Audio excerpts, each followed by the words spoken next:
Delivered via Lalamove ang motorsiklo ni Boss Ayon. Ayan na nga siya. At kunwari si Jim ay biglang lumapit dahil late siyang dumating.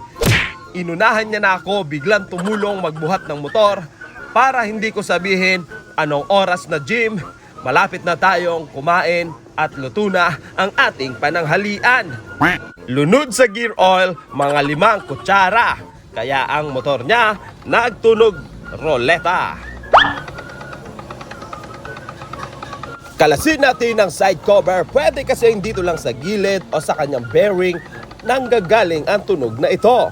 After natin makalas ang kanyang side cover, kung kanina ay tunog roleta siya, ito ay may improvement na. Nagtunog kalesa naman siya. Tanggal na ang torque drive assembly, subalit ganito naman ang nangyari. Mas nag-improve siya, ngayon ay traditional toy gun na siya. Swing arm bushing ang isa pa sa mga pwedeng maglagay ng gantong tunog, subalit wala na ang swing arm niya, ganito pa rin ang tunog niya.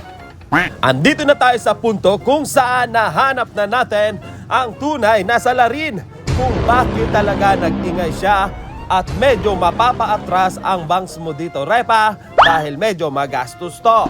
Sa wakas po, nakakuha na yung criminal na cobra. Ayan po. May tae. Ba't di nyo naman sinabi? Mga kaibigan, pasensya na kayo.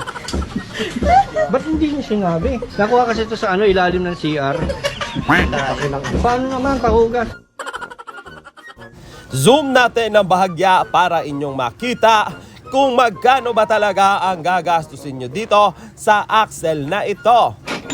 Dito ay maghahalo talaga ang konting iyak at tawa. At dahil sa pangyayaring yan, idamay na rin natin ang kanyang gear set.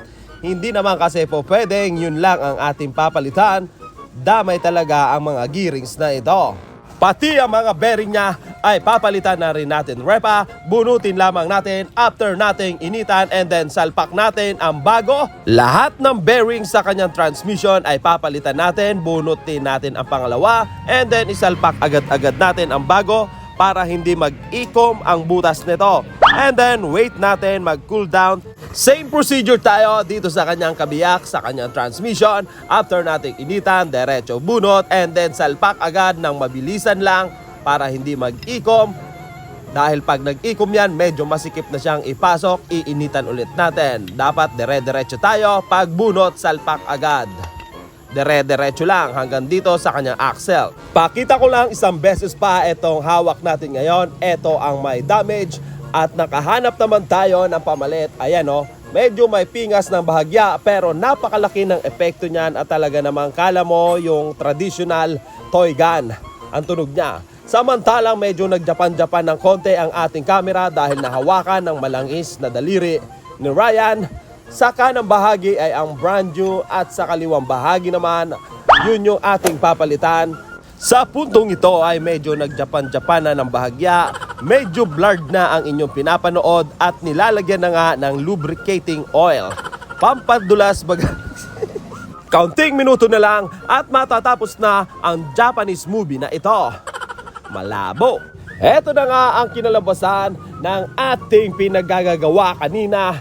Tahimik na siya, pero pag uwi niya, maingay ang kanyang asawa. Kaya ang sabi na lang namin dyan, alright ba tayo dyan? Alright.